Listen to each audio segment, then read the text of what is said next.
নমস্কার। এই মুহূর্তে বিশেষ খবরে চোখ রাখবো পেহেলগামে সন্ত্রাসী হামলায় নিজেদের প্রিয়জনদের হারানোর বেদনার প্রতিটি ভারতীয় অনুভব করছে।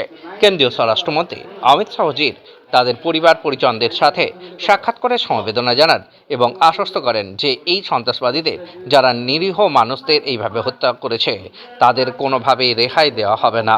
তিনি আজ এদিন মৃতদেহগুলিতে শ্রদ্ধার্ঘ্য জ্ঞাপন সহ পরিবারের প্রতি সমবেদনা ও এই অপরাধীদের চিহ্নিতকরণ করে তাদের উপযুক্ত শাস্তি দেওয়ারও পদক্ষেপ গ্রহণ করবেন বলে জানিয়েছেন ভারতের স্বরাষ্ট্রমন্ত্রী মাননীয় অমিত শাহ জি। আপডেট পাঁশকুড়া নিউজের জন্য বাবু হকের রিপোর্ট।